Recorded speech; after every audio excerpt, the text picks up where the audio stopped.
Hello students, आज हम article करने जा रहे हैं electric field due to many charges, जिसको हम सुपरपोजिशन प्रिंसिपल भी बोलते हैं। ये आर्टिकल हमने कूलॉम लॉ में भी किया था और यहां भी सेम टू सेम ही करेंगे। तो इसको अंडरस्टैंड करने से पहले सबसे पहले हमें टू चार्जेस की इलेक्ट्रिक फील्ड किसी एक टेस्ट चार्ज पे निकालनी होगी, तब जाके हम नंबर ऑफ चार्जेस के बारे में बता सकते हैं। सबसे पहले हम क्या करेंगे, electric field intensity at any point, एक पॉइंट के ऊपर ड्यू टू टू चार्जेस। सबसे पहले हम टू चार्जेस का केस लेंगे, फिर हम नंबर ऑफ चार्जेस की बात कर लेंगे। इसको अंडरस्टैंड करना है तो सबसे पहले हमें इसकी डायग्राम के साथ जाना होगा। डायग्राम के लिए हम सबसे पहले टू एक्सिस ड्रॉ कर लेते हैं। This is the x axis and this is the y axis, this is the origin O। तो सबसे पहले हम दो चार्जेस मान लेते हैं। Let us suppose first charge that is Q1, this is the source charge. जैसे हमने पिछले आर्टिकल में किया था कि हमें एक सोर्स चार्ज लेना होगा, तो हमने एक सोर्स चार्ज को माने Q1 और Q1 का जो पोजीशन वेक्टर है that position vector is the R1 vector. वैसे ही हम एक और कहीं भी किसी भी पॉइंट पे हम एक और चार्ज ले सकते हैं। This is the charge Q2, तो हमारे पास टू चार्जेस हो गए हैं। इसका जो पोजीशन वेक्टर आएगा that position vector is the R2, तो हमारे पास दो पोजीशन वेक्टर आ गए हैं। अब हम बात करेंगे टेस्ट चार्ज की, जिसके ऊपर हम क्या निकालेंगे, इलेक्ट्रिक फील्ड। तो टेस्ट चार्ज हम कहीं भी कंसीडर कर सकते हैं। लेट अस सपोज मैंने यहां पे कंसीडर कर लिया that test charge is the Q0, इस टेस्ट चार्ज को हम क्या मानते हैं, this is the Q0 and Q0 is the test charge. अब सबसे पहले हम देखते हैं, अगर इसको मैं छोड़ दूं तो हमारे पास ये case same to same electric field intensity due to any point when source charge is away from, और ये सेम टू सेम वैसा आर्टिकल लगेगा। तो अगर देखें तो ये वाला इसके ऊपर एक फोर्स एक्सर्ट करेगा, ठीक है। ये कौन सी फोर्स है, let us suppose this is at point A, this is at point B and let us suppose this test charge is at point P। तो सबसे पहले ये वाला चार्ज इसके ऊपर एक फोर्स लगाएगा, उस फोर्स को हम F1 भी बोल सकते हैं या FP1 भी, PA भी बोल सकते हैं, जो आपको ठीक लगे। तो मैं यहां से यहां इसके लिए क्या लिखता हूं, फोर्स ऑन P किसकी वजह से लग रही है, ड्यू टू A। इस फोर्स का नाम क्या गया, this force is force PA। और यहां से इसका जो पोजीशन वेक्टर है ना, इस पोजीशन वेक्टर को हम कंसीडर कर लेते हैं generally, this is the R1 R2, तो इसको मैं कंसीडर कर लेता हूं R जनरल फॉर्म के लिए। तो अब जब ये वाले हमने, अगर पिछले आर्टिकल में अगर आपने देखा होगा तो हमने यहां पे लिखा था Q और यहां पे लिखा था Q0, उसके लिए लिखा था R1 और यहां पे क्या लिखा था R2, यहां पे लगी थी फोर्स। ये वाला जो डिस्टेंस आया था इसको क्या लिखा था हमने, R2 minus R1 for triangle of activation. Means test charge का जो पोजीशन वेक्टर होगा उसको हम पहले लिखेंगे और दूसरे को उसमें से माइनस कर देंगे। ये शॉर्ट मेथड है और यही मेथड अब हम यूज करेंगे इसके नेक्स्ट, और इसका नेक्स्ट आर्टिकल कौन सा है, that is the superposition principal. तो ये जो डिस्टेंस आ रहा है, इस डिस्टेंस को क्या लिखेंगे हम, जैसे लिखा था R2 माइनस R1, हम जिस पे निकाल रहे हैं वो वाला कौन सा था, पोजीशन वेक्टर R, और जिसकी वजह से निकाल रहे थे वो क्या R1, तो उसको माइनस R1 लिख सकते हैं। तो ये हमें इजी हो जाएगा लर्न करने के लिए। सिमिलरली जो ये चार्ज Q2 है, ये भी इसके ऊपर एक फोर्स लगाएगा। इस फोर्स का नाम क्या लिखते हैं, फोर्स किस पे लग रही थी, P पे, लेकिन किसकी वजह से, this is due to B। तो ये वाला डिस्टेंस हम ऐसे ही लिखना चाहे तो कैसे लिखेंगे, ये हमारे पास, अब ये वाला फिलहाल छोड़ देते हैं, ये और ये हमारे पास आ गया। तो जिस पे निकालेंगे हम उसको पहले लिख देते हैं, दिस इज द R, ये हमारे पास R आ गया, और किसकी वजह से निकल रही है, this is the R2, this is the minus R2। तो अगर ये डिस्टेंसेस आप निकाल सकते हैं तो इसके बाद अब हम इलेक्ट्रिक फील्ड भी बहुत इजीली निकाल सकते हैं। तो अब हम बात करेंगे, फर्स्ट क्या आएगा, electric field intensity due to point charge. सबसे पहले निकालेंगे forces. Forces at P due to किसी वजह से, due to Q1 and Q2, दोनों की फोर्सेस को हम सबसे पहले लिख लेते हैं। अगर आपको पिछला आर्टिकल बिल्कुल अच्छे से आता है तो हम फोर्सेस निकाल चुके हैं। फोर्सेस जनरली क्या थी पिछले इसी आर्टिकल में, F इज इक्वल टू क्या लिखा था हमने 1/4 पाई एप्सिलॉन नॉट, क्या थे आगे, यस Q अपॉन, यहां क्या लिखा था, हम जिस पे निकाल रहे थे उस वेक्टर को हम पहले लिख रहे थे -r1 का होल क्यूब, और आगे क्या लिखा था, सेम टू सेम टर्म थी लेकिन ये सिर्फ वेक्टर की फॉर्म में थी, this is the r2 r1।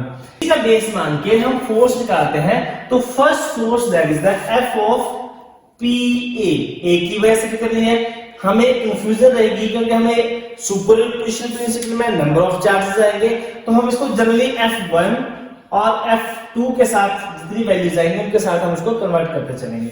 So F of PA की वैल्यू कैसे निकलेगी, इसी का बेस मान के 1/4 पाई एप्सिलॉन नॉट, क्योंकि चार्ज से Q एंड Q नॉट, लेकिन यहाँ चार्ज कौन सा है, Q not and Q1, so Q1 Q naught upon, नीचे वैल्यू क्या आएगी इसी की तरह, जिस पे हम निकाल रहे हैं वो फर्स्ट वेक्टर आएगा, and first vector is the r, और जिसकी वजह से निकली है उसका unit vector position vector that is the r1 whole cube, next is the r2 minus r1। Similarly दूसरी फोर्स कौन सी थी, F ऑफ PB, और इसी फोर्स को क्या मैं नाम देता हूं F2, कंफ्यूजन कम करने के लिए। So this is equal to 1/4 pi epsilon naught, Q1 जो चार्ज था, Q1 जो चार्ज आपको वो क्या बन गया है Q2 अपॉन Q नॉट, जिस पे निकाल रहे हैं वो फर्स्ट लिखेंगे, किस पे निकाल रहे हैं हम, इस पॉइंट के ऊपर, ये पॉइंट मैंने पहले लिख दिया है, माइनस कौन किसकी वजह से निकल रहा है, R2 की वजह से, सो R2 Q, next R2 minus R1।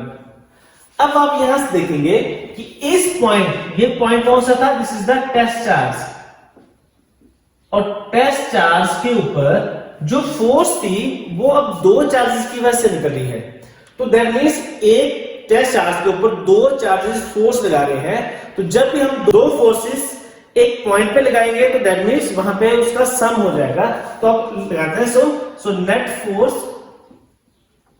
Net force on Q naught, किसकी वजह से, due to Q1 and Q2, net force कैसे निकलेगी, इसको नोटेशन में F देता हूं, तो नेट इन दोनों का सम, सो F1 प्लस F2, ये F1 और F2 आपको इजी है, तो भाई आप FPA और FPB भी लिख सकते हैं, तो इन दोनों की वैल्यू पुट कर देते हैं, so value is 1/4 pi epsilon naught Q1 Q naught upon R minus R1 cube, आगे R2 माइनस R1, प्लस जो सेकंड टर्म थी वो सेकंड इक्वेशन में F2 1/4 pi epsilon naught Q1, अब Q1 किसमें चेंज हो गया, Q2, क्योंकि सेकंड चार्ज है, so Q2 Q naught upon R minus R2 whole cube, आगे R2, सॉरी यहां पे थोड़ी सी गड़बड़ है,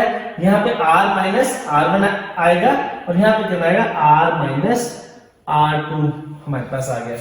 तो जब हम इन दोनों को देखेंगे तो इसमें से कुछ टर्म्स कॉमन आ रही हैं, टर्म कौन सी कॉमन आ रही है, ये और ये टर्म कॉमन आ रही है, इसमें ये और ये टर्म कॉमन आ रही है, तो कॉमन क्या है, Q naught upon 4 pi epsilon not common, अंदर जो टर्म आएगी वो आएगी Q1 upon R minus R1 cube, R minus R1, यहां से ये टर्म बच गई, प्लस आगे जो टर्म है that is Q2 upon R minus R2, R minus R2, तो ये हमारे पास किसकी वैल्यू आएगी, this is the net force. अब ये हमारे पास फोर्सेस की वैल्यू है, सो ये हमारे पास फोर्सेस की वैल्यू है, और हमें पता है अकॉर्डिंग टू डेफिनेशन, डेफिनेशन क्या है इलेक्ट्रिक फील्ड की, force per unit test charge, तो हम यहां से from definition, so from definition F is equal to, sorry E vector is equal to F upon Q naught, so F की value कितनी है, Q naught upon 4 pi epsilon naught, ये सारे term same, और यहां से क्या आएगा, मल्टीप्लाई 1 बाई Q नॉट से Q naught cancel, So this is the 1 upon 4 pi epsilon naught. ये फर्स्ट वैल्यू क्या थी? Q1 upon R minus R1 cube R minus R1 vector plus Q2 upon R minus R2 cube R minus R2 vector. So ये जो equation है, this is the equation for, so which is the equation for electric field intensity due to 2 point charges. अगर यहां पे ये charges 1 2 3 4 5 6 7 ऐसे continuous बढ़ते जाएंगे तो उसको बोलेंगे हम that is the electric field intensity due to number of point charges. और हम इसी का बेस मानकर अब हम करेंगे सुपरपोजिशन प्रिंसिपल। चलो चलते हैं अब नेक्स्ट।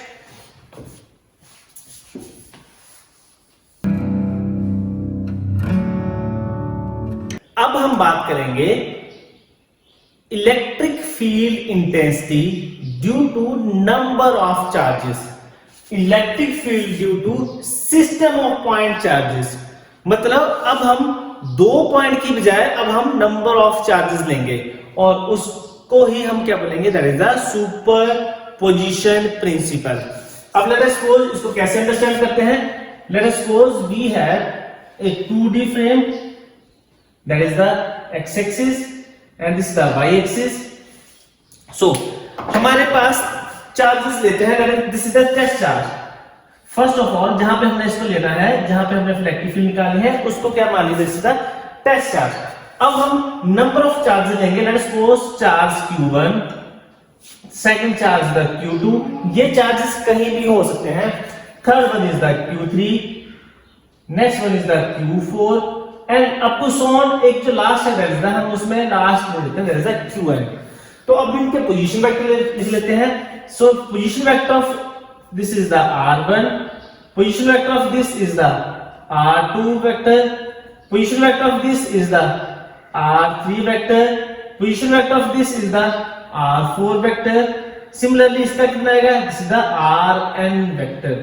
और जिस पे हम निकाल रहे थे उसके लिए हमने क्या जनरली कंसीडर किया था, that vector is the R vector. So हमारे पास नंबर ऑफ चार्जेस आ गए। नंबर ऑफ चार्जेस इस टेस्ट चार्ज के ऊपर एक फोर्स लगाएंगे और फोर्स की वजह से क्या बनती है, इलेक्ट्रिक फील्ड, जो अभी हमने इससे पहले वाले आर्टिकल में देख लिया है। तो अब electric field, first electric field due to Q1 की वजह से यहां पे जो इलेक्ट्रिक फील्ड निकलेगी उसको मैं जनरली नाम देता हूं, this is the E1। So E1 जो अभी हमने देखा था लास्ट में, उसकी वैल्यू कितनी आई थी, 1 upon 4 pi epsilon naught Q1, क्योंकि 1 की वजह से है और इलेक्ट्रिक फील्ड में टेस्ट चार्ज नहीं होता है। तो इसके नीचे जो लिखा था हमने, जो जिस पे हम निकाल रहे थे उसके लिए पोजीशन वेक्टर हम फर्स्ट लिखते हैं, this is the R minus किसकी वजह से निकल रहा है, 1 की वजह से, और इसके आगे लिखता था Q, next is the R minus R1, this is the vector. Similarly हमारे पास क्या आएगी, E2 1 upon 4 pi epsilon not, यहां पे जो 1 था वो क्या बन जाएगा 2, so R minus R2 whole cube R minus R2। Similarly इस तरीके से हमारे पास लास्ट टर्म के लिए निकाल लेते हैं। So this is the 1 upon 4 pi epsilon naught Qn upon R minus Rn cube R minus Rn vector.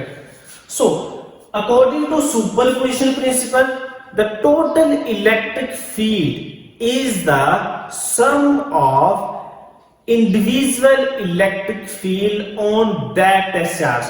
So according to superposition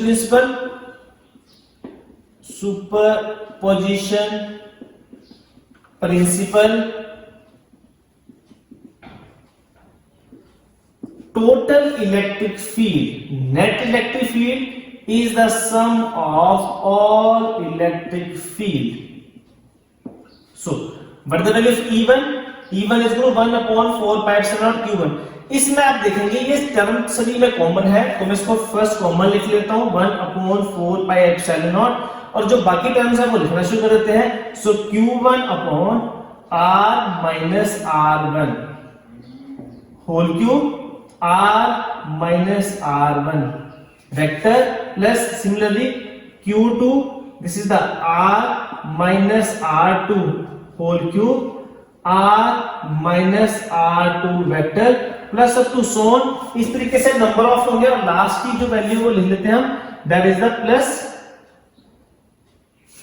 Qn upon R minus Rn whole cube R minus Rn vector.